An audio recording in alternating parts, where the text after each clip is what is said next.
Hello dear students, एक बार फिर से स्वागत है आपका हमारे चैनल पर। और आज हम आपको प्रकाश का प्रवर्तन चैप्टर का, जो कि प्रकाश से संबंधित जो है, आज हम ऑब्जेक्टिव क्वेश्चंस को आपके सामने लेके आए हैं, जो कि आपको बोर्ड में पूछे जाते हैं।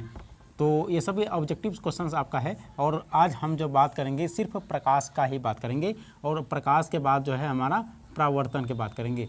प्रकाश के बाद जो है हम क्या करेंगे, परावर्तन के बारे में बात करेंगे। ठीक है, तो अभी जो है सिंपली आपको प्रकाश के बारे में पढ़ना है। ठीक है, प्रकाश के बारे में, क्योंकि प्रकाश के बारे में आपको मालूम नहीं रहेगा तो परावर्तन आप कैसे जान पाएंगे।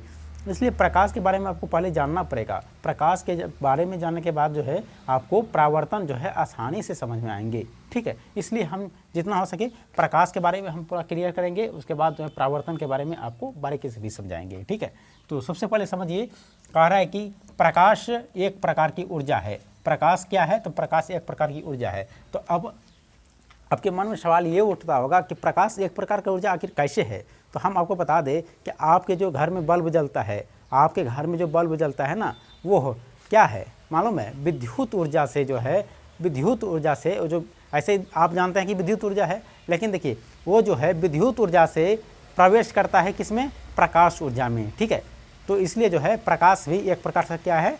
एक प्रकार का ऊर्जा है। ठीक है, प्रकाश एक प्रकार क्या है? ऊर्जा है। ठीक है ना, तो प्रकाश एक प्रकार का ऊर्जा है। उसके बाद देखिए सेकेंड पॉइंट आपका है कि यह निर्वात में भी गमन करता है। यह निर्वात में भी गमन करता है। सबसे पहले तो आपको निर्वात, हमको लगता है कि बहुत सारे मैट्रिक के बच्चे हैं जो कि निर्वात के बारे में मालूम नहीं होगा। ठीक है, तो मैं आपको बता दूं, निर्वात का मतलब ये होता है जहाँ वायु बिल्कुल भी नहीं जा रहा है, वायु जो है बिल्कुल भी उस जगह पर प्रवेश नहीं कर रहा है, उसे ही हम निर्वात कहते हैं। समझ गए? निर्वात किसे कहते हैं? निर्वात जिस स्थान पर वायु एक थोड़ा सा भी नहीं जा रहा है, उसे हम क्या कहते हैं? निर्वात कहते हैं। ठीक है ना, तो निर्वात कहते हैं। क्या कहते हैं? निर्वात कहते हैं। ठीक है, तो देखिए यह निर्वात में भी गमन करता है, मतलब जो है प्रकाश के बारे में हम बात कर रहे हैं। इसलिए प्रकाश जो है निर्वात में भी गमन करता है। तो प्रकाश जो है ना, हमारा जहाँ पर वायु नहीं जाता है वहाँ भी गमन करती है। ठीक है, जहाँ पर वायु नहीं जाता है वहाँ भी प्रकाश क्या करती है? गमन करती है। ठीक है ना, ध्यान देंगे।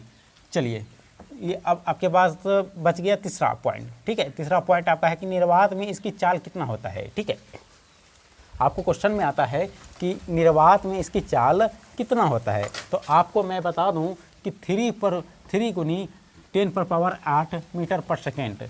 ठीक है, यानी कि सेकेंड में पूछे तो कितना हो जाएगा? 3 गुनी 10⁸ मीटर पर सेकेंड। या फिर किलोमीटर में पूछे तो आपको बता देना है कितना? 3 लाख। कितना? 3 लाख। ठीक है ना, 3 लाख किलोमीटर पर सेकेंड। ठीक है, आपको सेकेंड में पूछे तो क्या बता देना है? 3 लाख किलोमीटर। ठीक है, आपको सेकेंड में पूछे तो 3 लाख किलोमीटर बता देना है। और आपको ऐसे पूछे कि निर्वात की इसकी चाल कितना होती है, तो 3 गुनी 10⁸ मीटर पर सेकेंड बता सकते हैं। ठीक है, किलोमीटर में पूछे तो। ठीक है, ध्यान रखेंगे। और आपका एक सेकेंड में जो है, एक सेकेंड में 3 लाख किलोमीटर तय कर रहा है। ठीक है ना, चलिए ध्यान दीजिए। चौथा पॉइंट आपका है कि प्रकाश सरल रेखा में गमन करती है। मतलब कहने का मतलब इसका तात्पर्य ये है कि प्रकाश जो है सरल रेखा में गमन करती है। मतलब प्रकाश जो है सीधी रेखा में गमन करती है, सीधी रेखा में, यानी कि टेढ़ा में नहीं।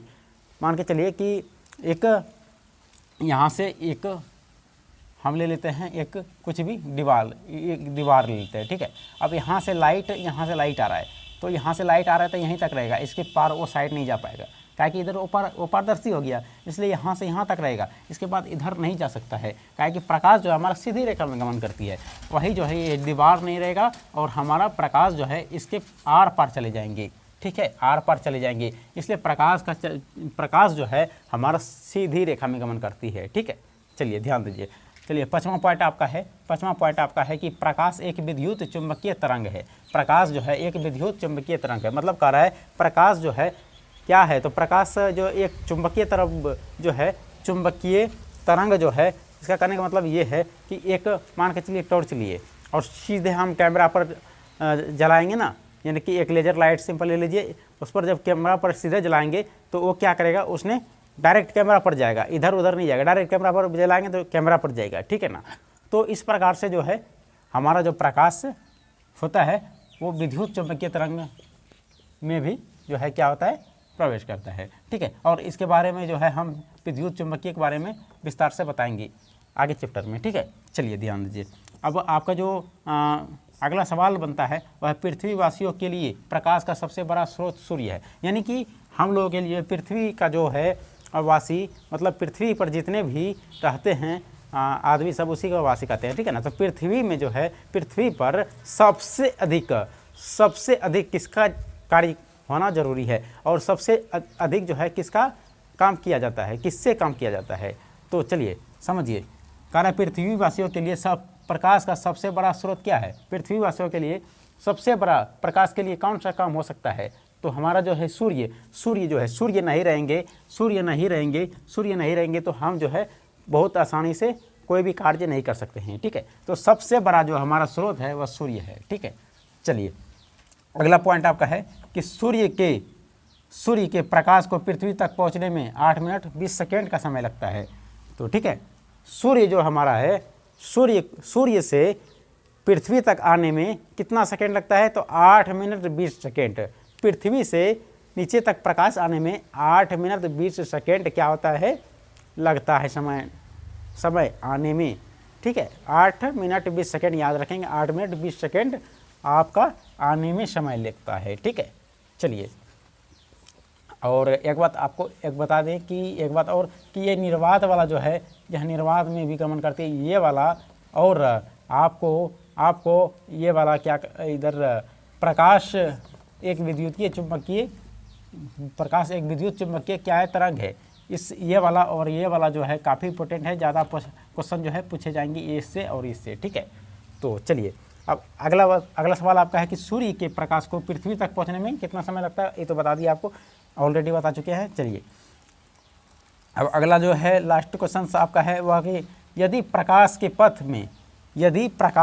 पथ में एक छोटी सी वस्तु रख दी जाए तो प्रकाश सीधे चलने के बजाय अपने पथ से थोड़ा सा विचलित हो जाता है। इस घटना का नाम विवर्तन दिया गया है। लेकिन वही कह रहा है यदि प्रकाश के पथ में एक छोटी सी, जैसे एक प्रकाश है, मान के चलिए लाइट आ रहा है। ठीक है, प्रकाश सिंपली समझिए, एक बुक रख देते हैं यहाँ पर। ठीक है, एक बुक रख दी है। ठीक है, अब यहाँ से टॉर्च जला रहे हैं हम, यहाँ से जो है हम क्या कर रहे हैं, यहाँ से एक टॉर्च जला रहे हैं। ठीक है, एक टॉर्च यहाँ से जला रहे हैं। टॉर्च जब जला रहे हैं यहाँ से, तो सिंपली देखिए यहाँ से यहाँ आएगा लाइट, उसके बाद जो देखिए इधर इसमें लाइट नहीं आएगा कि काहे की जो है यहाँ पर क्या है कि ये बुक है, तो इसके अंदर तो लाइट जाएगा नहीं, इसके अंदर लाइट नहीं जाएगा, तो यहाँ से इधर जाएगा, ऊपर की ओर जाएगा, फिर नीचे की ओर जाएगा, और इधर से इधर जा सकता है, इधर जा सकता है, लेकिन इसमें नहीं जा सकता है।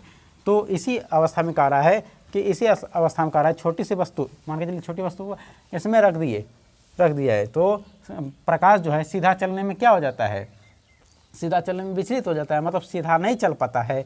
तो उसको जो है क्या करना पड़ता है, उसको जो है विचलित प्रकट करना होना पड़ता है। तो इस घटना का नाम जो है विवर्तन दिया गया है। इसलिए इस घटना को हम क्या कहते हैं, इस घटना को क्या कहते हैं, तो विवर्तन कहते हैं। क्या कहते हैं, विवर्तन करते हैं। ठीक है, ध्यान रखेंगे यदि प्रकाश के पथ में एक छोटी सी वस्तु रख दी जाए तो प्रकाश सीधे चलने के बजाय अपने पथ से विचलित हो जाता है, और इस घटना का नाम जो है विवर्तन दिया गया है। ठीक है ना, तो चलिए आज का क्लास हम यहीं पर रहने देते हैं, फिर हम अगले क्लास में उपस्थित रहेंगे और इससे आगे बताएंगे आपको। ठीक है, तो दोस्तों आज के लिए बस इतना ही। तब तक के लिए दोस्तों जय हिंद,